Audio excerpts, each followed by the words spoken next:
ऐसे पकड़े रहे, ये बीचे में देखिए पकड़ लो, दीप प्रज्वलित करें।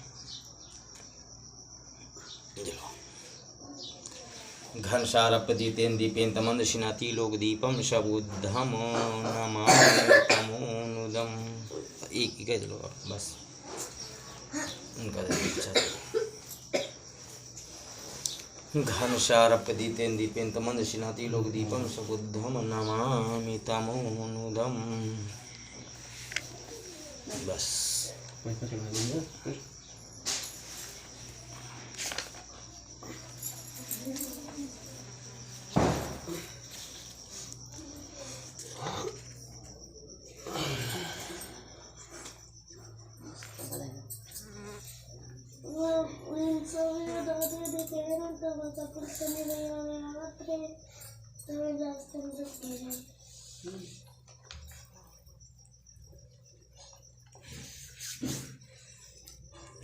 पुष्प लें।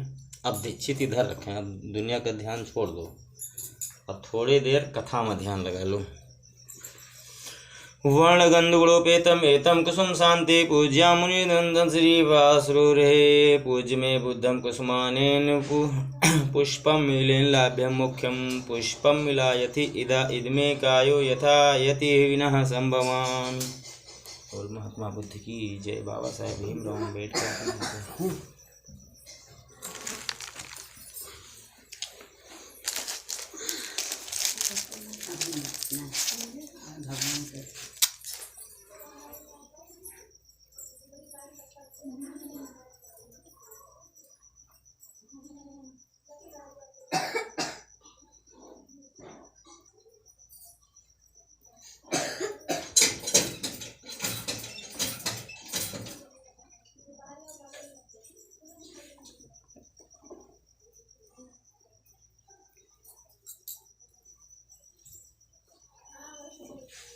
सुगंधिकाय बदनमनंतु गुणगंधिना सुगंधना हम गंधेन पूज्यम तथा गतः। अगरबत्ती लगा दो, चाहिए ना लगा दो, बस लग जा। हाथ जोड़े बुद्धम धम्मम च संगम सुगता सुगता तान धातु धातु गब्ब में लंकाये जम्मूदीपे दिस्पुरवरे नागलोके चाथुपे साभ्ये बुद्धस्य बिंबे सकल दिशे के सुलोमादि धातु बंदे साभ्ये बुद्धम 10 बल धनुजम बुद्ध चेताम नमामि। अब हाथ जोड़ लें, आपो जोड़ लें, बैठे आप इत्मीनान से बढ़िया लें, ऐसे हाथ जोड़ लें।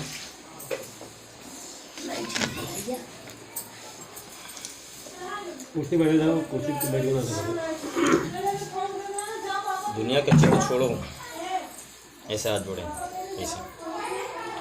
नमो तस्स भगवतो अरहतो सम्मा सम्बुद्धस्स। नमो तस्स भगवतो अरहतो सम्मा सम्बुद्धस्स। नमो तस्स भगवतो अरहतो सम्मा सम्बुद्धस्स। नमस्कार है उन अरहत भगवान सम्यक संबुद्ध को। नमस्कार है उन भगवान अरहत सम्यक संबुद्ध को। नमस्कार है उन भगवान अरहत सम्यक संबुद्ध को। बारंबार नमस्कार है।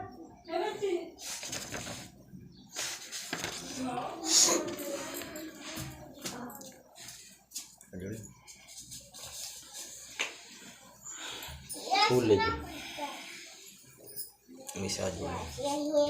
यस्य मूले सिनासिन्वे संवार विजयकः पातो सावयुक्तं साथ्या वन्दे ताम बोध्य पापदम्। इमे हि ते महाबोध्य लोकनाथे पूज्यता अस्याम ते नमस्याम बोध्य राजा नमस्तुते।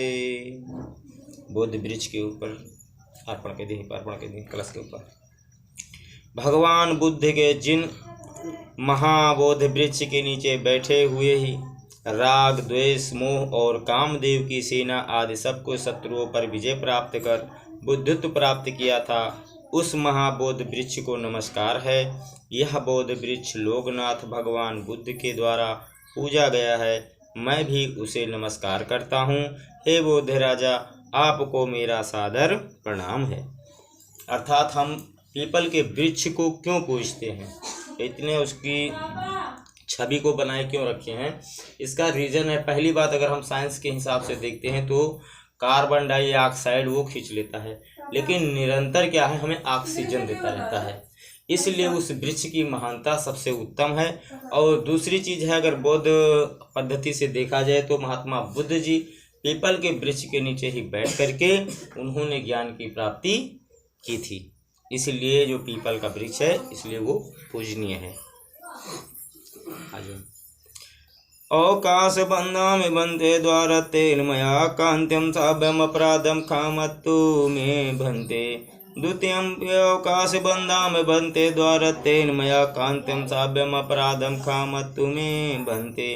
तृतीयं अवकाश बंधामि बंधे द्वारतेन मया कांत्यम साभ्यम अपराधम खामत्तु मे भन्ते। मन वचन कर्म से मेरे द्वारा जो अपराध हुए हो उसे क्षमा करें। संकल्प ले लें।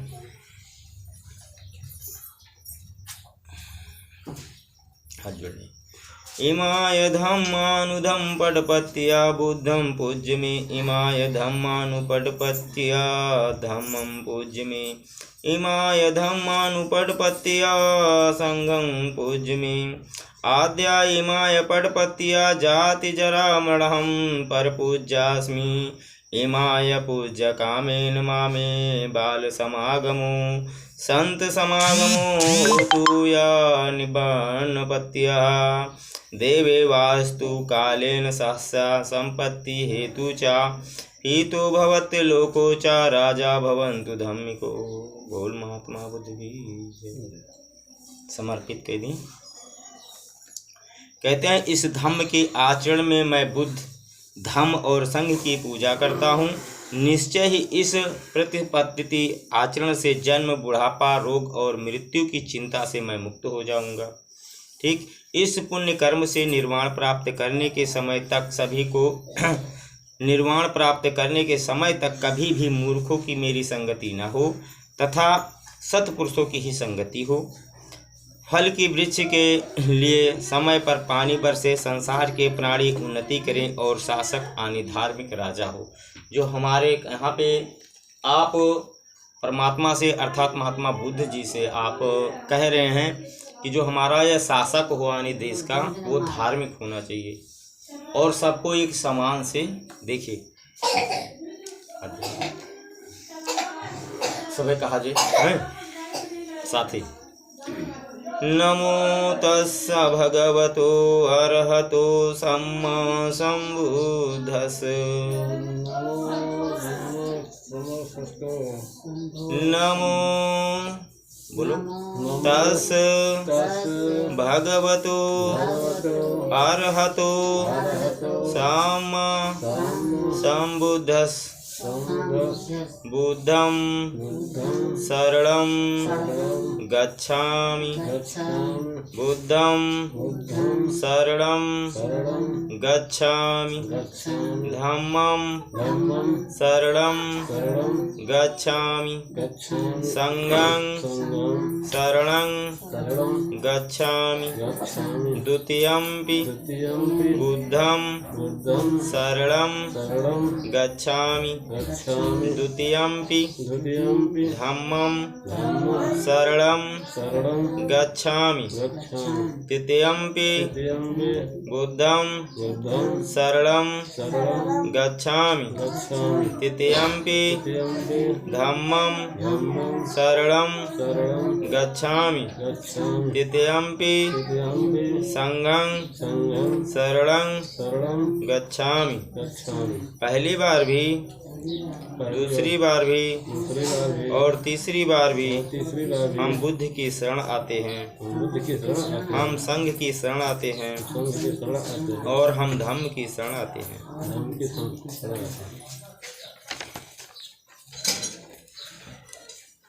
अगर हम बौद्धिस्ट रूप यानी पूर्ण रूप से बौद्धिस्ट हैं तो हमें इस संसार की किसी भी चीज़ों की तरफ आकर्षित नहीं होना चाहिए। जैसे कोई सज संवर के अगर खड़ा हो हमारे नैन कभी उसकी तरफ आकर्षित ना हो। तो ठीक उसी तरीके से महात्मा बुद्ध जी कहते हैं कि संसार के जितने भी दृष्टिगोचर हो रहे हैं ये हमें क्या करते हैं, आकर्षित करते हैं, और हम इस संसार में खोए हुए रहते हैं। काम, क्रोध, लोभ, मद, अहंकार, जो ये 5 हैं ये हमारे दुश्मन हैं। इनको हमें क्या करना है, हराना है। इनसे हमें हरा देना ही हमारे लिए जीवन का सबसे बड़ा उद्देश्य होना चाहिए। अगर हम काम में पड़ गए तब भी हमारा जीवन नरक है, अगर हम क्रोध में पड़ गए तब भी हमारा जीवन नरक है, अगर हम इस संसार में उलझ भी गए तब भी हमारा जीवन नरक हो जाता है। इसलिए महात्मा बुद्ध जी कहते हैं कि जो ज्ञान की प्राप्ति है वो सिर्फ क्या, अपने श्रेय के लिए होना चाहिए और संसार के लिए भी होना चाहिए। जैसे अगर हमारे पास धन है तो हमें जितनी ज़रूरत है उस धन का संचय कर लें, लेकिन जो हमारी ज़रूरत के बाद बढ़ रहा है हम उन ज़रूरतमंदों को बांट दें जिनकी उस धन की आवश्यकता है। ठीक उसी तरीके से जो ज्ञान होता है, ज्ञान एक महासागर है। इसमें क्या है, महात्मा बुद्ध जी कहते हैं कि अगर आपके पास ज्ञान है तो ज्ञान को बांटना चाहिए, समझाना चाहिए, लोगों को बताना चाहिए, क्योंकि ज्ञान बांटने से घटता नहीं है, वो और बढ़ जाता है। वैसे दान होता है कि अगर आपके पास धन है तो उस अगर किसी गरीब की आप मदद कर रहे हो तो ये मत सोचना कि हमारा धन समाप्त हो जाएगा, नहीं, वो पीछे से आपका धन बढ़ता ही रहेगा। आपका कार्य कहीं न कहीं से आपका अच्छा होता ही चला जाएगा। इसलिए ज़रूरतमंद की हमेशा मदद भी करना अनिवार्य होता है। जैसे महात्मा बुद्ध जी ने कहा कि हमारे पंचशील का पालन करो, लेकिन हम क्या करते हैं, पंचशील का पालन ना करके हम उनके बातों का पालन करने लगते हैं जो हमारे लिए जहर के समान होता है। जैसे अगर हम किसी चीज़ के मानते हैं कि ये हमारे लिए अच्छा लग रहा है, कोई भी चीज़ जो अच्छा लगता है आँखों को, आदमी देखता है उसकी तरफ दौड़ पड़ता है और जाता है, उसमें उलझ भी जाता है। बाद में क्या उसको पश्चाताप होता है कि क्या बताएं, अगर हम इस तरफ ना आए होते तो अच्छा था। हमारे मन में हमेशा 2 मन होते हैं, एक आपको उस्काता है और दूसरा आपको समझाता है। तो जो समझाता है हमें उसकी बात माननी चाहिए, जो उस्काता है हमें उसकी तरफ कभी नहीं जाना चाहिए, क्योंकि वो हमेशा अनुचित कार्य कराता है, उचित कार्य नहीं करा सकता है। तो हम पंचशील का पालन कैसे करेंगे, जैसे हम बोधिष्ट हैं तो हमारे पास पाखंड नहीं होना चाहिए। क्या हमारे पास पाखंड नहीं होना चाहिए किसी चीज़ का। अगर हम पाखंड करने लगे तो हमारा बोधिष्ट होना व्यर्थ है। हम बाबा साहब के जो अनुयायी बन रहे हैं वो अनुयायी बनना भी व्यर्थ है। अगर हम निरंतर पूजा पाठ में व्यस्त हैं तब भी हमारा जीवन व्यर्थ है।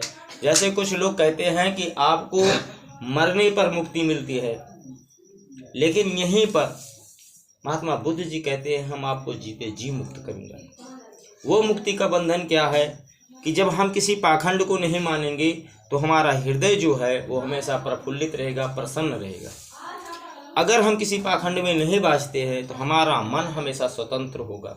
अगर हम किसी पाखंड में नहीं बाझते हैं तो हमारे विचार, आचरण हमेशा अच्छे होंगे। अगर हम पाखंड में बच गए तो सबसे पहले अपने कुल की मर्यादा को रोंदते हैं, क्योंकि अगर हम आगे चले तो पीछे तो हमारे जो घर के बाल बच्चे हैं वो भी तो जाएंगे, सारे चलेंगे कि नहीं चलेंगे। ठीक, तो अगर हम पाखंडी नहीं बनते हैं, पाखंड के बाहर हो जाते हैं तो क्या है, हम हमेशा सर्वदा सुखी महसूस करेंगे, क्योंकि जितने लोग जाएंगे वो जाए डूबे, हम तो बच जाएंगे डूबने से। तो यहाँ पर क्या हो गया, आपको जीते जी मुक्ति हो गई। लेकिन मरने के बाद कौन मुक्त हुआ, किसी ने देखा? ना तो यहाँ से जिंदा कोई गया है, ना तो मुर्दा उठ करके बोला है कि हम स्वर्ग में हैं या नरक में हैं। अगर खाना, जैसे कुछ लोग देखते हो अन्न धर्म वाले व्यवस्था एक बना के रखे हैं कि कौवे को चारा डालो, आपके पुरखे तर जाएंगे। खाना दूसरे को खिलाओ, कहते हैं पुरखों तक पहुंच जाएगा आपके। तो जो ये व्यवस्थाएं हैं ये पाखंड ही है। इसमें आप कभी ध्यान से, कभी मन से, सच्चे दिल से बैठ करके सोचना कि जो ये कर्म कांड हम कर रहे हैं क्या वास्तविक ये सत्य है? ये सत्य नहीं है। हम एक दूसरे को क्या कर रहे हैं, मूर्ख बना रहे हैं, अपनी रोटी सेक रहे हैं। अगर हमारे खाने से आपके पितर तरते हैं तो जो टिफिन बांध के रोज आदमी खाना लेकर के जाता है बेचारा अपने मजदूरी करने, तो माँ खा ले यहीं पर घर बैठे बैठे, बच्चे को तो मिल ही जाएगा। तो ये क्या है, एक ये भी पाखंड है। हम इन पाखंडों में हमें नहीं बजना है, एकदम क्लोज हो जाओ। तो महात्मा बुद्ध जी ने कहा हमारे 5 प्रणों का पालन कर लो। ये पंचशील मार्ग है, ये बहुत सरल है, बहुत आसान है, बस इस पे आपको चलना है। जैसे इस समय देख रहे हो कि क्या चल रहा है। अब इसमें एक बात बताइए, खुद मिट्टी की चीज़ें हम बनाते हैं, कारीगर हम ही हैं, हमने उसको बनाया, हमें उसको डेंटिंग पेंटिंग की, हमें उसमें एक आकृति दी अच्छी सी सुंदर, इसके बाद उसी को हम ही लेकर आए, उसी को हम ही बैठाएं, उसी को हम ही पूजे, इसके बाद हम ही डरते भी हैं। तो ये क्या है, एक पागलपन है, ये कोई सच्चाई नहीं है। अब देखिए जब इसके साथ डीजे जाता है तो इसमें हमारी बहन बेटियां गुलाल लेकर के जाती हैं, अभद्र कपड़े भी पहन लेती हैं। अब इसमें कुदृष्टि का समय आ जाता है, किसी की दृष्टि अच्छी चलती है तो किसी की दृष्टि गलत चलती है, उसमें नाचती ठीक। अब उसी में वो नाच रही हैं, ठीक। अब ये क्या है, आप नजरों से दिखती जा रही हैं। आप ये मत सोचिए कि हमारे कोई छेड़ा तभी हमारे साथ गलत हुआ, नहीं, आप आंखों से बिक गए हैं, नजरों से आप गलत हो गए हैं, पर आपकी ईमानदारी आप करना नहीं चाहते हैं, आप मानना नहीं चाहते हैं इस चीज को। इसीलिए आप पंचशील का जब पालन करोगे आपको मानना अनिवार्य हो जाएगा। क्या मानना अनिवार्य हो जाएगा। पीछे है कि बैठ जाओ थोड़ा सा, जरूरी आप उधर नहीं पैर करा ये अनोछो करो, ना इधर जब उठाए लागे हम तो कांधे पर डाल दिए, वस्त्र दान दिया जाता है। अब चलिए हम पंचशील की बात करते हैं, जो महात्मा बुद्ध जी ने कहा कि ये अनिवार्य है जीवन में, इससे आपका जीवन सुलभ हो जाएगा। अब जैसे हम हमेशा सुख की कामना करते हैं, इस संसार में क्या है, हमें सुख चाहिए, हम आए हैं इस धरती पर तो हम सुखी होना चाहते हैं ना, यही तो। और इसी सुख के लिए हम न जाने कहाँ कहाँ हम दुखी भी हो जाते हैं, न जाने हमारे साथ क्या क्या हो भी जाता है, फिर भी हमारी आंखें नहीं खुलती हैं और हम उसी की तरफ दौड़ते रहते हैं। जैसे आप देख लो, कहीं अगर एक ओझा काम कर रहा है तो वहाँ पे किस चीज़ के लिए जाता आदमी, कहता हमारा काम बिगड़ गया है, बन नहीं रहा है, कोई कहता हमारे घर परिवार में बड़ा भूत बिताल है, कोई कहता है क्या है हमारा बिजनेस नहीं चल रहा है। लेकिन कभी वो मूर्ख अपने पीछे नहीं देखता है कि हमारा बिजनेस किस कारण से नहीं चल रहा है, हमारे घर में उपद्रव किस बात का है। जब हम बात बात में लड़ेंगे, हम माँ की बात नहीं मान रहे हैं, माँ हमारी बात नहीं मान रही है, हमारी वाइफ अपनी बात नहीं समझ रही है, हमारी भी बात नहीं समझ रही, तो घर में क्या होगा, कलेश होगा। एक दूसरे आपस में तू मैं करते रहेंगे, परिवार बढ़ता चला जाएगा, हम भागते चले जाएंगे। इसमें किसी का परिवार सुखी से रह सकता है? नहीं। जब हम एक दूसरे के पूरक बनेंगे, एक दूसरे को समझेंगे कि हमारे परिवार में किस चीज़ की कमी है और किस बात से झगड़ा हो रहा है, उस जड़ तक जब हम जाएंगे हमारे परिवार में कभी कलेश नहीं होगा। और उसको मान लेना चाहिए कहाँ इस बात से हमारे घर में झगड़ा है। जब हम ऐसा सोच लेंगे हमारे परिवार में कभी झगड़ा नहीं होगा। अब आते हैं हम पंचशील पर, जो महात्मा बुद्ध जी ने सबको दर्शाया, सबको बताया, सबको समझाया कि इसी पंचशील का पालन करो और हम हमारा परिवार, हमारा समाज जो भी इस धर्म से जुड़ेगा, धर्म से, वो सुखी ही रहेगा, दुखी कोई नहीं रहेगा। तो चलते हैं, हाथ जोड़ ले। प्रणतिपाता वैरमणि शिक्षापदं समादयामि आदिन्यदान वैरमणि शिक्षापदं समादयामि कामेषु मिच्छाचारा वैरमणि शिक्षापदं समादयामि मुषावादः वैरमणि शिक्षापदं समादयामि सुरामेरमज्जपमद्दठन्ना वैरमणि शिक्षापदं समादयामि अब महात्मा बुद्ध के 5 वचनों का हमें पालन करना है, जिसे हम पंचशील कहते हैं। जैसे पहले आपने देखा होगा कि कभी कभी औरतें लड़ती हैं, जब पुरानियाँ पहले लड़त रहे तो कहते रहे हमसे 3-5 ना बतलावा करो, हाँ वही चीज। ठीक ना। लेकिन उन बेचारियों को, उन बुजुर्गों को पता नहीं था कि जो पंचशील का पालन है 3 और 5 8 हो जाता है। तो हमें पहले 3 का पालन करना होगा कि हम बुद्ध की शरण में आते हैं, धम्म की शरण में आते हैं और संघ की शरण में आते हैं। जब हम इन तीनों की शरण में आ गए तो हमें किसी और चीज़ की ज़रूरत नहीं है।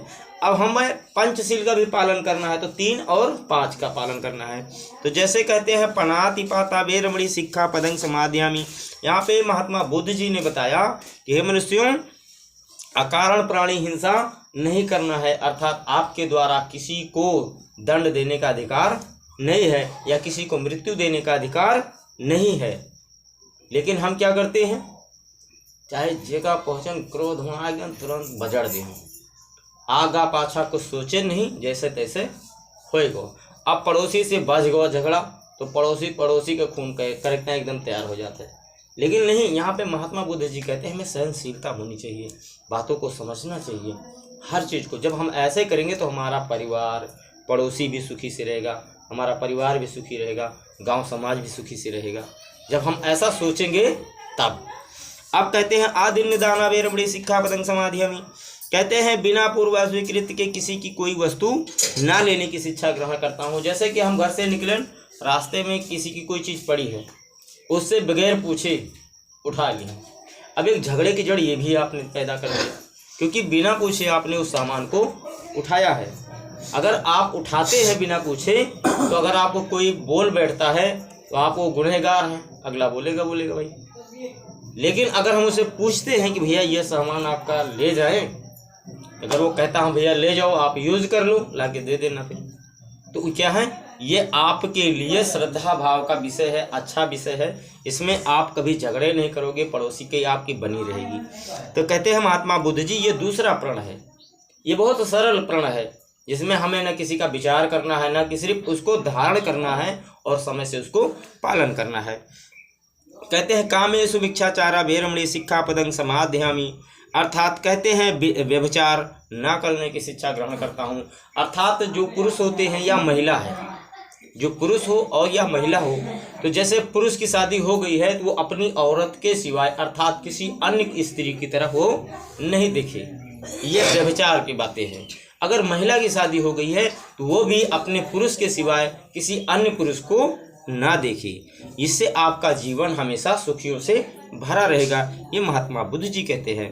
कहते हैं झूठ बोलना, बकवास करने, चुगली करने से विरक्त रहने की शिक्षा ग्रहण करता हूँ। जैसे किसी के घर में कोई आपसे कोई दिलो बात बोल दिया कि बहनी ये सब बात है, लेकिन बहनी का आपन समझ के बोली और बहनी का हो कि गई दूसरे से चिल्लाए।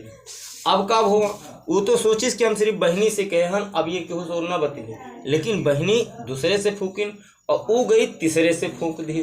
अब का होत, वो तो अकेले बैठी बा और गांव भरमा हुआ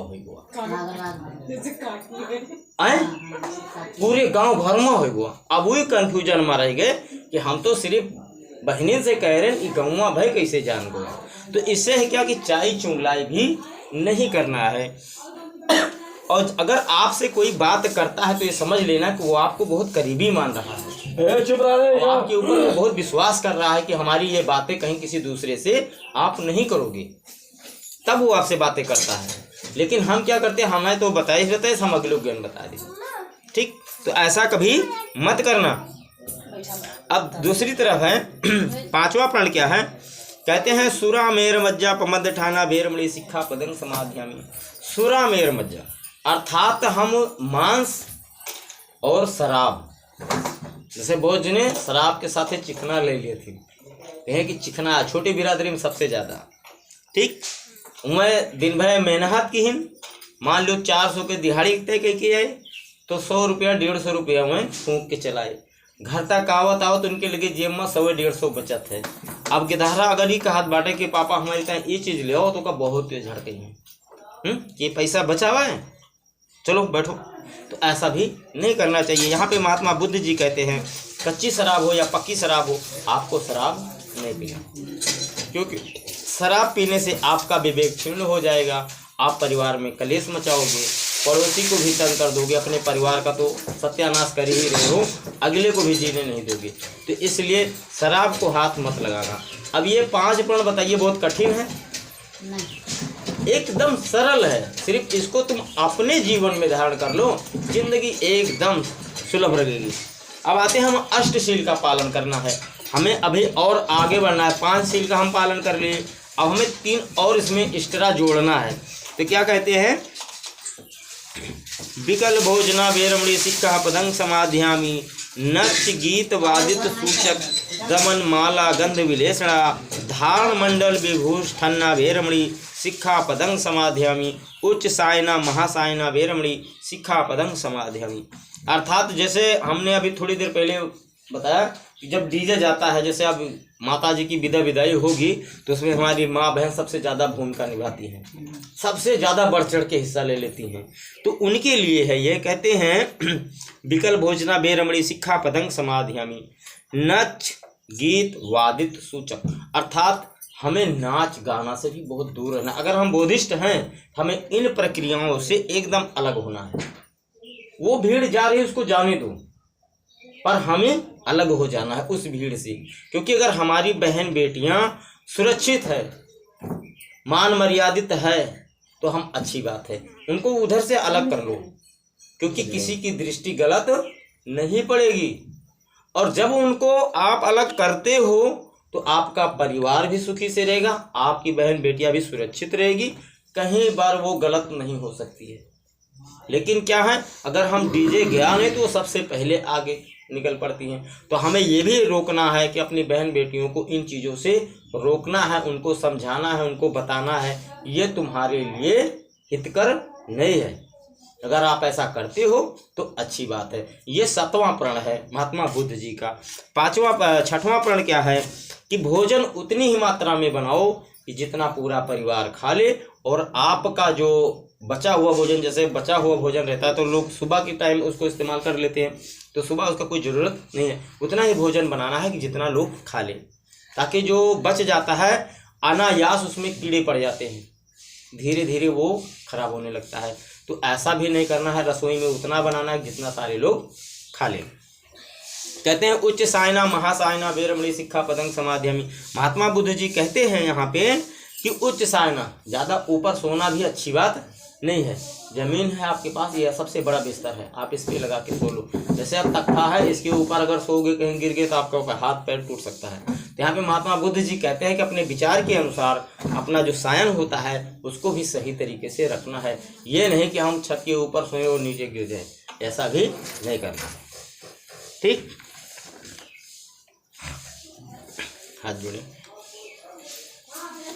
इतापिसो भगवा अरहं सबुद्धो बीजाचरण सपन्नो सुगतो लोकविदो अनुत्तरो पुरुषदम सारथि साथ देव मनुष्यानं बुद्धो भगवातीत।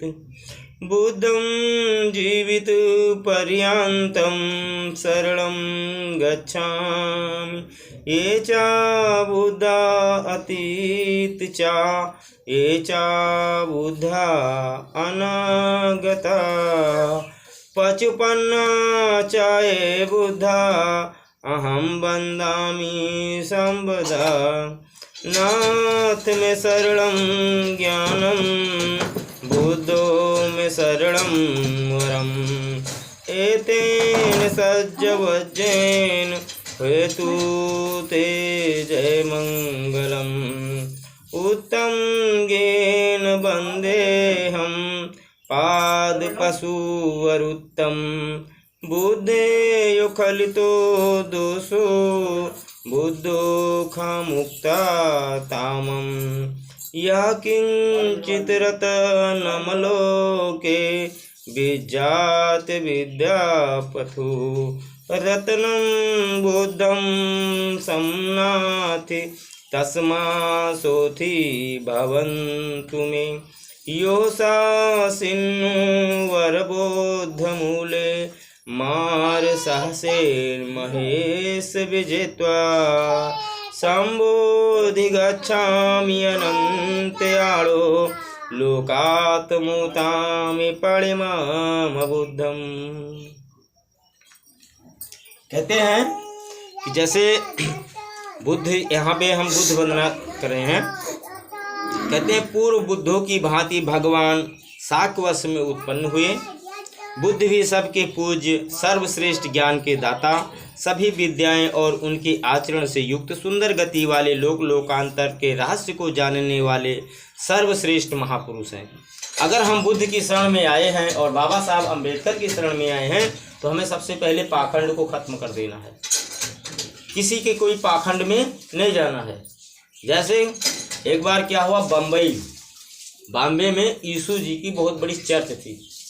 तो उसमें क्या हुआ, उस चर्च में यीशु के पैर से पानी टपकने लगा। जो प्रतिमा लगी थी दीवार से, उसी के पैर से पानी टिपक रहा था। पूरी बम्बई के लोगों में चर्चा फैल गया कि वहाँ से पानी टपकता है, और जो उस पानी को पीता है वो ठीक हो जाता है। एक झूठी सी अफवाह फैल गई। पूरे बम्बई में इधर उधर सब पहुँचने लगे, भाई यीशु जी के पैर से पानी कोई हाथ में ले रहा है, कोई बोतल में भर रहा है, कोई कैसे, जैसे कि अफरा तफरी मची हुई थी। सारे लोग वहाँ पे गए, पानी लिए। अब इसमें से कुछ टीम साइंस वाली भी पहुँच गई कि इसकी जांच करना है, कैसे पानी आ रहा, कहाँ से आ रहा है, कौन सा चमत्कार हो रहा है। आखिर और समुदाय के लोग भी गए। तो जब साइंस वाले पहुँचे, उसकी पूरी तरीके से जांच करने लगे, सर्वे करने लगे, तो ये पता चला कि यीशु के जो पीछे से पाइप दौड़ाई गई थी वो गटर की पाइप थी और जाम हो गई थी। तो उसमें से क्या है, वो पानी रसा करके उनके पेट के जरिए से और पैर से टपक रहा था। लोग उसको ले रहे थे। जब वो खुलासा हुआ तो लोग क्या हुआ, लोग अंगुलियां डाल डाल के डाकने लगे कि यार मैं गटर का पानी पी गया। ठीक, ये कभी ये अंधभक्ति में मत जाना। अब हम भक्ति की बात करते हैं और भक्ति को सही तरीके से समझाते हैं कि भक्ति क्या चीज़ है। जैसे हम ये पुष्प लिए, समर्पित किए, ये हमारी कोई भक्ति नहीं है। हम ये हवन उठाएं, हवन करें या आरती करें, ये हमारी कोई भक्ति नहीं है। कभी भक्ति की तरफ आप गए हो? नहीं गए हो। सिर्फ एक दिखावे की तरफ आप जाते हो कि फलाने करते हैं तो हम काहे ना करी, मैं लोटा उठाएं तो फलाने लोटा उठा लें। लेकिन किसी के अंदर कोई भक्ति नहीं है, ये एक दिखावा है।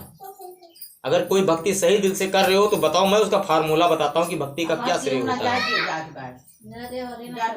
भक्ति का क्या श्रेय? भक्ति और भगवान, भगवान है तो भक्त है, भक्त है तो भगवान है। लेकिन दोनों की दूरी इतनी है, कितनी दूरी है? इतने का फासला है, जैसे जमीन और आसमान का फासला है, इतना भक्त और भगवान में होता है फासला।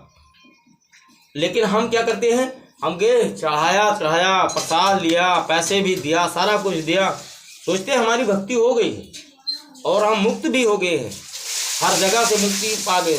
लेकिन ऐसा अंश मात्र भी नहीं है। जो आप सोच रहे हो वो उसमें कुछ भी नहीं है। भक्त का श्रेय कैसे मिलता है? जब भक्त भगवान के श्रेय में जाता है तो उसके अंदर एक पागल सापन होता है, पागलपन होता है।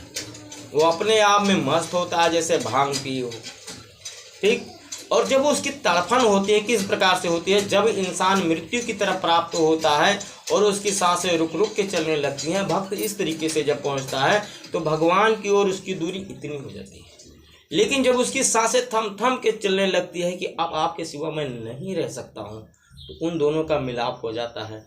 जब उन दोनों का मिलाप हो जाता है तो तीसरे को कभी ज्ञान नहीं आता है कि भक्त के अंदर और भगवान के अंदर मेल कैसे आ गया और हमें वो चीज़ क्यों नहीं मिला। जैसे अब महात्मा बुद्ध जी ने जब अपने ज्ञान को अपने तप से प्राप्त कर लिया तो लोग सोचने लगे कि हम भी बुद्ध बन जाएं। क्या सोचने लगे? कि हम भी बुद्ध बन जाएं। लेकिन बुद्ध ने किस किस कर्मों से बने, उस चीज़ की तरफ कोई नहीं जा रहा। कोई नहीं जा रहा ना। अब अपने शरीर को तपाना है, अपने शरीर को गलाना है, अपने आप को रोकना है, काम, क्रोध, मोह, मद, अहंकार, इन सब चीज़ों से दूर रखना है, लेकिन हम कर नहीं रहे। तो हम बुद्ध कैसे बनेंगे? अब लोग अंबेडकर साहब की तरफ दौड़ते हैं। ठीक, अब उनके जैसा भी संघर्षशील बनना पड़ेगा भाई। अगर हमें अम्बेडकर बनना है, अम्बेडकर के जैसा बनना है, तो हमें उनके रास्ते पर चलना ही पड़ेगा। और जब तक हम चलेंगे नहीं, हमें कुछ मिलेगा नहीं। मिलेगा नहीं। अब जैसे लोग कहते हैं कि हमने पूजा करके आ गए। अब पूजा की बात सुन लो, पूजा क्या चीज़ होती है। लोग आरती उतारना, फूल ले जाके चढ़ा देना, मीठा चढ़ा देना, उस पर फल चढ़ा देना ही पूजा समझते हैं। ठीक, ये तो आपने समझा कि यहाँ पे मैंने इन चीज़ों को चढ़ाया, हमारी पूजा हो रही है, ठीक ना। ये आपको ऐसे कराया जाता है ताकि आप एक बंधन में रहें, ठीक। लेकिन अब पूजा का श्रेय सुन लो। पूजा का मतलब होता है आप अहंकार का त्याग करो, ये आपकी पूजा है। किसी गरीब मजलूम को आप उसका दान दे दो, उसकी रक्षा कर लो, ये आपकी पूजा है।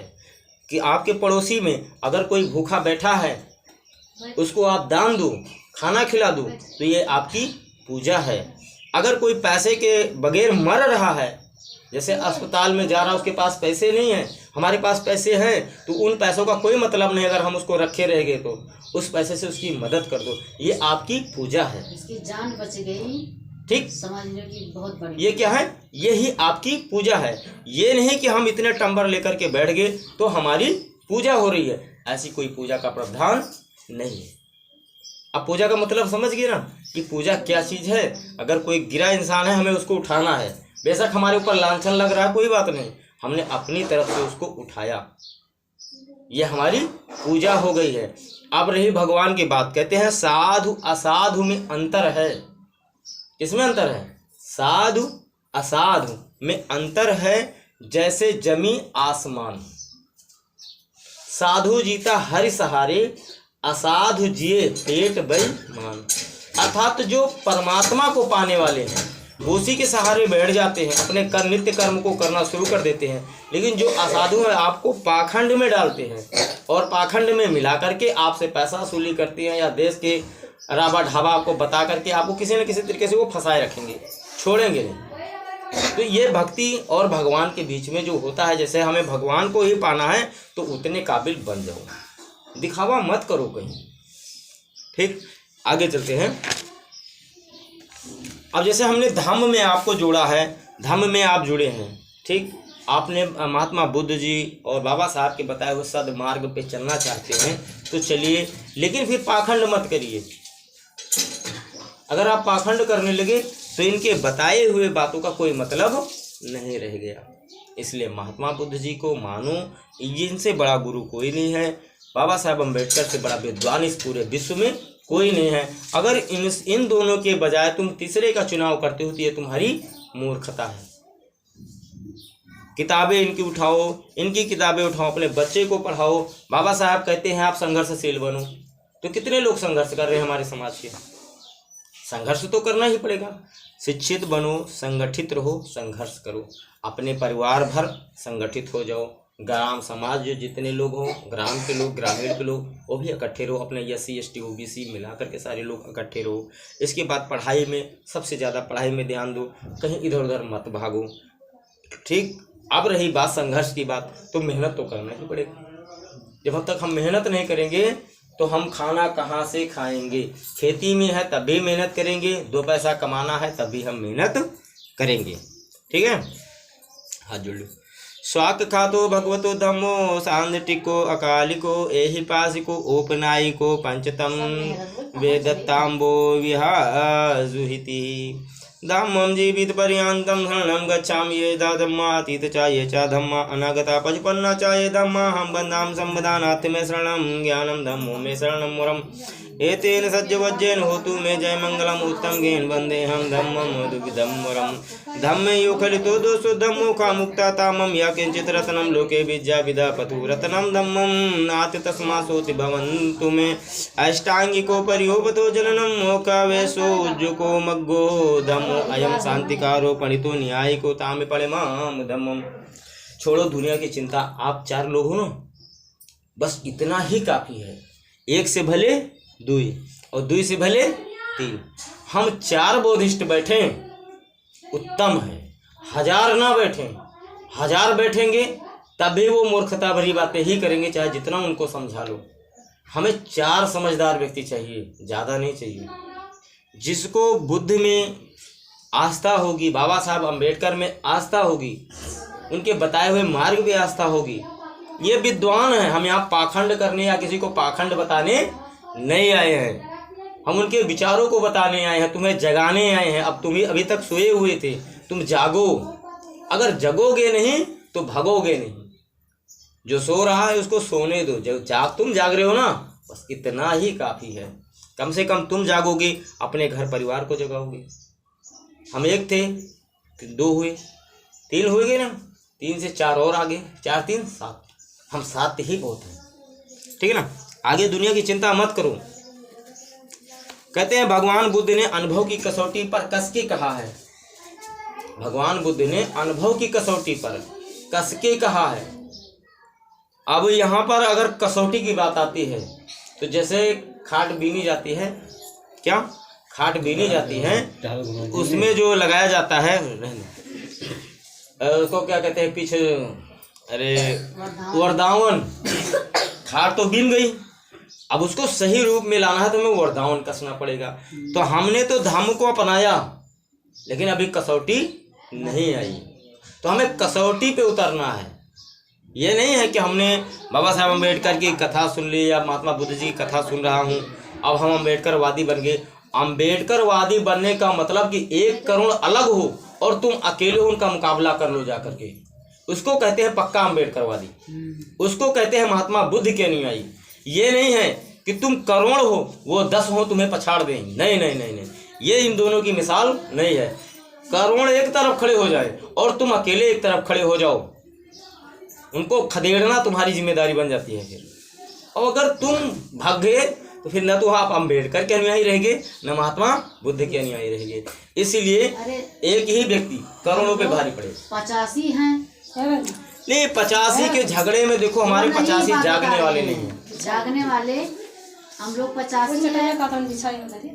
ते जग कहाँ रहे हैं तो इनको। तो जैसे देखो एक बात बताएं, क्या है कि इनको जगाने में अभी और समय लगेगा। और अगर घर का एक बंदा जब जागृत हो जाता है तो घर के बंदे ही लोग उसका विरोध करते हैं। जैसे हमारा पहले लोग बहुत विरोध कर रहे थे, इतना विरोध कर रहे थे हमारा चलना मुश्किल हो गया था, लेकिन हम हार नहीं माने। हमारे घर में पूजा पाठ बहुत अच्छी तरीके से होता था, लेकिन हमने हर चीज़ को एकदम ख़त्म कर दिया, कोई चीज़ नहीं रह गया। ठीक, जब हम अम्बेडकरवादी बन गए, महात्मा बुद्ध जी के अनुयायी बन गए, हमें पाखंड से क्या लेना देना है। अब जो होगा सो देखा जाएगा। ठीक, तो इस तरीके से आप जब चलोगे तो आपका जीवन हमेशा सुखी रहेगा। पहली बात, आप पाखंड में नहीं पड़ोगे तो आपको भूत प्रेत पिशाच इनका कोई श्रेय नहीं रह जाएगा। अगर आप पाखंड में पड़े हो तो भूत प्रेत पिशाच का श्रेय है आपके पास। जैसे कुछ लोग यीशु में जाते हैं, यीशु में क्यों जाते हैं? कहते हैं हमारा घर सुखी से हो गया, जब से मैं यीशु में गया भैया हमारा घर बहुत सुखी में हो गया। हमारे घर में कोई भूत प्रेत पिशाच नहीं रह गया। अरे पाखंडियों, तुम्हें क्या पता है किसी ने भूत को देखा? पिशाच को किसी ने देखा? अगर देखा तो कोई बताओ भाई। हवा को कौन देख पाएगा? जब हम अपनी सांस को नहीं देख पाते हैं तो उन चीजों पे कहाँ जा रहे हो? सांस का हम अनुभव करते हैं, भूत प्रेत पिशाच कहीं नहीं होते हैं। ये तुम्हारी मनगढ़ंत काल्पनिक चीजें हैं जो तुम खुद बच जाते हो। इसलिए इन चीजों पे मत जाओ। क्या कहते हैं? कहते हैं सभी देश व समयों में आचरण करने योग्य है। अगर आप इस बुद्ध धर्म का आचरण कर रहे हो तो आप सबसे श्रेष्ठ हो, आप किसी के पाखंड में नहीं हो। आओ और इसे परख कर देख लो। एक परखे बाट है। जैसे हम ये तो बता नहीं देते हैं कि जाओ भवानी माई पूजो तुम्हारा भला हो जाए, हम ये भी नहीं कह रहे हैं। हम कह रहे हैं आप परखो। 10 दिन किसी का नाम मत लो, किसी भी देवी देवता की तरह मत जाओ, सिर्फ 10 दिन। 11वें दिन आप खुद समझ जाओगे कि मैं गलत हूँ या आप गलत हो। जब 11वां दिन आए वहीं पे आप समझ लेना कि मैं गलत हूँ या आप गलत हो। क्योंकि जब किसी का आपको श्रेय नहीं रह जाएगा तो आप स्वयं पर निर्भर हो जाओगे। और जब तक तुम स्वयं पर निर्भर नहीं होगे, दूसरे के श्रेय को उठाते रहोगे, उसके पीछे दौड़ते रहोगे, आपको लोग बेइज्जत करते रहेंगे, आप बेइज्जती का महसूस करते रहोगे। जैसे आप यस्सी हो, हिंदू धर्म में आपका कोई वजूद नहीं है। आप कितने बड़े पुजारी क्यों ना बन जाओ, आपका कोई वजूद है ही नहीं, फिर भी तुम पुजारी बने घूम रहे हो। जो तुम्हारा है तुम उसकी तरफ जा नहीं रहे हो, जो तुम्हें मान सम्मान देने की इजाजत दे रहा है उसकी तरफ तुम आ नहीं रहे हो। तुम वहां दौड़े जा रहे हो जहां पे तुम जूता लात सब खा के फिर आओगे, वहां जा रहे हो। अभी देख लो फेसबुक व्हाट्सएप इंस्टाग्राम पे देखते हो, आए दिन यस्सियों के ऊपर अत्याचार हो रहा है। मंदिर में जा रहे हैं तो जूते मारे जा रहे हैं, झंडा उठा रहे हैं तो डंडे मारे जा रहे हैं, फिर भी ये पागल है उन्हीं के पीछे दौड़ रहे हैं। अरे वहां कहाँ जा रहे हो? वो हमारा सनातन धर्म है। ठीक, वहां क्या नहीं, सनातनो धम्मो, सनातन इनका है तो लेकिन सब लोग श्रेय उनको उठा रहे हैं। जो सनातनो धम्मो आने, तुम धम्म की तरफ आओ। सनातन तुम्हारा ही है, भगवा तुम्हारा ही है। हाँ, हमारा पहले हमारा ही। ये नहीं है कि भगवा तुम्हारा नहीं है, भगवा तुम्हारा ही है। जो भगवा है वो तुम्हारा ही है, धम्म तुम्हारा ही है, सनातन तुम्हारा ही है। जिसे आप अयोध्या समझ रहे हो, ये किसी समय साकेत नगरी से जाना जाता था। ये बौद्धिस्ट स्थल है, यहाँ पे राम की इनकी सबकी कोई चर्चाएं नहीं है, लेकिन फिर भी मनुवाद की तरह वो छाए हुए हैं और हम बैठे हैं, क्योंकि तुमने कभी अपने चीज के लिए संघर्ष किया नहीं। आज का नारा क्या है कि लड़के ले लो, नहीं यार, बाबा साहब ने जो बोला है उसको समझो। उन्होंने कहा शिक्षित बनो, जब शिक्षित बन जाओगे तो अपना हक अधिकार स्वयं ले लोगे, ताकत हो जाएगी तुम्हारे अंदर। ठीक, लेकिन तुम लड़ करके कुछ नहीं हासिल कर पाओगे। बाबा साहब जी ने कहीं लड़ाई नहीं लड़ी किसी चीज की, लेकिन वो अपने ताकत के दम पे, कलम के दम पर पे हर चीज की लड़ाई लड़ डाली। वो चीज अपनाओ ना। बुद्ध जी ने कहा पंचशील का पालन करो। अगर वाकई आपको जानना है अपने आप को तो पंचशील पालन कर लो। कौन सा बहुत बड़ा आडंबर है भाई, दारू नहीं पीना है, किसी की तरफ कोई दृष्टि नहीं करना है, अपनी बहन बेटियों को नचाना नहीं है, कहीं पर भी मेला हो कुछ भी हो चुप करके आज बेलज्जू होकर के भाई बैठा है, माँ बैठी है, बाप बैठा है या कोई और बड़ा श्रेष्ठ बैठा है, हम उसके सामने हमारी ही बेटी या बहन ठुमक ठुमक के ठुमके लगा रही है नचनियों की तरह। क्या है इसका फार्मूला?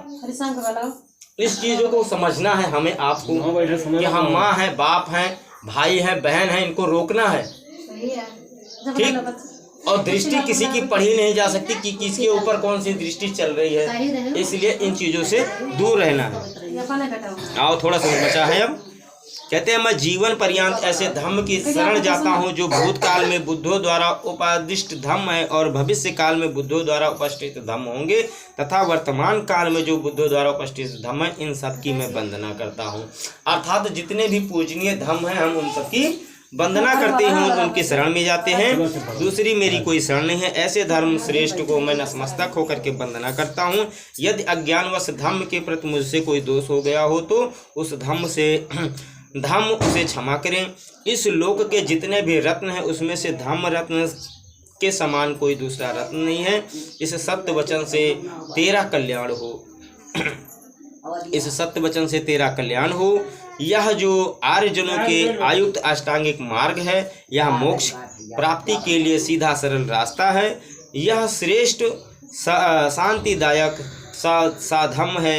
यह जो निर्वाण की ओर ले जाने वाला है, मैं उसको साधम्म को बारंबार नमस्कार और प्रणाम करता हूँ। अर्थात अगर आप लोग इसको समझ सकेंगे सही तरीके से तो आपके जीवन को सरल कर देगा। जैसे कि भाई हाल में ही हमारे गांव में क्या कहते काली माता जी के जैसे पूजा वूजा सब देते रहा, तो 2 साल के बात हो गई। तो उस समय हम बौद्धिस्ट का प्रसार करते रहे काफ़ी समय से। तो उसमें क्या हुआ कि सारे लोग एकत्रित हो गए, इकट्ठा हो गए। तो उसमें से एक के पुरुष था जो, तो उसके माता जी आ गई, धमसा माई। कौन कास्ट रहे? पासी बिरादरी रहे। हाँ। ठीक, और दूसरी वो भी पासी बिरादरी। तो वह उनके माता शीतला फूलमती माता आ गई। अब दोनों जने के आ गए। तो जैसे गांव में भाई चंदा क्यों दिए थे क्यों नहीं दिए, तो जेकरे शीतला धमसा माई आ रहे तो पुरुष रहे, तो वह बड़ा तेज गोड़ पटक पटक के हाथ पटक पटक के कहे लगे बताओ गांव में क्यों चंदा नहीं दो। अभी पहले बताओ कि अगर माता जी तुम्हारे सिरे आए हैं तो चंदा मांगे आए हैं। अब उधर से जो महिला के आए रही शीतला फूलमती माता, वह दम मधे उनका माइल कहें तो झूठ बोला तो फलाने नहीं दे। अब यह तुम सोचो कि माता जी दोनों के आई हैं, दोनों एक दूसरे से मार पीट करे लगे। चलो भाई, अब गांव वाले सारे देखा थे हाँ माता जी हैं। अब वही हम हो गए भाई, खड़ा रहे देखिए, फिर बाद हम चलाए। अब बाद में का हुआ कि हैया कटो मार दे रही हमारी पकड़े बाटे, हल्दी वर्दी लगाए घूमत रही। अभी सोचो कि ये हमारी मानसिक गुलामी है। क्या गुलामी है? ये मानसिक गुलामी है। हम मन में जैसे जैसे विचार रखेंगे वो मन उसी तरीके से हमको लेकर के जाएगा। मन तो शैतान है और इसको समझाने वाला, इसको रोकने वाला हमारी बुद्धि है। जब हम इस बुद्धि का इस्तेमाल करेंगे तो वो रुक जाएगा। धम्म यही लिए कहता है कि हमारे पंचशील का पालन कर लो, सुखी से रहोगे। अब हमें जब उस जगह पे हम जाएंगे नहीं तो हमें पाखंड सिखाया नहीं जाएगा, हम पाखंडी बनेंगे नहीं। हमें जो सिखाया जा रहा है, शिक्षा सिखाई जा रही है, जो सिखाया जाएगा हमें विज्ञान सिखाया जाएगा। इधर की तरफ हम आएंगे तो विज्ञान सिखाया जाएगा, हमें शिक्षा सिखाई जाएगी, हमें रहन सहन सिखाया जाएगा कि हम अपने समाज को किस तरीके से रखें। अब इससे बड़ा उत्तम कार्य नहीं हो सकता है। और उधर एक बात देखो कि कभी कभी हम महिलाओं से सुने हैं कि माता जी मेरे सपने में मैंने कहा था ठीक मंदिर बनवा दिया। सही है गलत? लेकिन कभी उन महिलाओं के अंदर वो सपना नहीं आया कि हमारे बच्चे को LLB या MBBS करा दो, कभी नहीं आया। उन महिलाओं के दिमाग में आता है हे हम वहाँ पूजे रहने और मनोती माने हम काल सपने हम बहुत परेशान किए नहीं और काम कर चलो माता जी चलो जल्दी से। आप बताओ मैं वैष्णो देवी चली जाती हैं, जो बेचारे मजूरी करके मनाती के धरे ही में वैष्णो देवी जाता है फूके हैं। अरे कभी सपनों में तुम्हारे ये भी तो आना चाहिए कि हमारा बच्चा पढ़ने में ढीला है, इसकी कोचिंग करा दो। सपने में मेरे आया था। कभी आपके सपनों में ये भी आना चाहिए कि हमारी बिटिया बड़ी हो गई है, इसको और अच्छी नौकरी चाहिए, इसको अच्छे से अच्छे पोस्ट चाहिए। ये भी तुम्हारे सपने में आना चाहिए। वो BA कर रही है, हमें MBA कराना है, ये भी तुम्हारे सपनों में आना चाहिए। पर यह चीज़ तुम्हारे सपनों में कभी नहीं आएगा। तुम्हारे सपनों में कौन आता है? SC ST OBC के सपनों में यही आता है कि मेरे बलिराजा का पूजा नहीं चढ़ी है। अब जो OBC है वो बलिराजा, उनका बलिराजा का चढ़ाओ, और जो SC है उनका शीतला फूलमती माता, काली माता, इनमें बजे हुए। तो इन सब चीज़ों से आडंबर से आपको निकलना पड़ेगा। जब तक आप निकलोगे नहीं आपको सही मूल की जानकारी नहीं होगी। बाबा साहब जी ने क्या कहा? आप शिक्षित बन जाओ और अपने हक को छीन लो। अब कुछ लोग इसको गलत तरीके से इस्तेमाल कर रहे हैं। हक का मतलब छीनने का मतलब यह नहीं कि हम मारपीट करें, लड़ाई झगड़ा करें, कानून से नहीं नहीं नहीं नहीं, ये आपके लिए गलत है। आप गलत रास्ते जा रहे हो। बाबा साहब जी ने कहा शिक्षित बनो। जब आपके पास शिक्षा हो जाएगी, आपके पास समझदारी हो जाएगी तो अपने हक को आप कानून से छीन लोगे। यही चीज है ना। लेकिन उस चीज़ का कोई पालन नहीं करना चाहता है। अब क्या है, कोई ईसा मसीह में जाना चाहता है, कोई धन निरंकार में जाना चाहता है। ये कौन कर रहे हैं? सिर्फ SC ST OBC, बाकी तीसरा नहीं कर रहा है। तीसरा नहीं जाती, ये सिर्फ SC के अंदर है। जहाँ तो SC के अंदर है और सबसे ज्यादा SC कहीं एक जनी कहीं कि हमारे ब्याह करा भैया हमारे गाँव में कौन, तो हम कहें फिर बुद्ध कथा कराए लो। कई तारीख है, कहीं 7 तारीख का, तो हम कहें 6 के बुद्ध कथा हो चाहिए। फिर कहीं नहीं हम बुद्ध कथा ना कराओ, हम प्रार्थना कराओ। हम कहें अच्छा चलो तो प्रार्थना कराए, कोई बात नहीं ना। लेकिन आप SC हो इतना तो समझो कि हमें किसकी तरफ जाना है। सबसे ज़्यादा लोग भ्रम ये फैला रहे हैं कि हम फलाने जगह जा रहे हैं तो हमारा परिवार सुखी से हो गया है।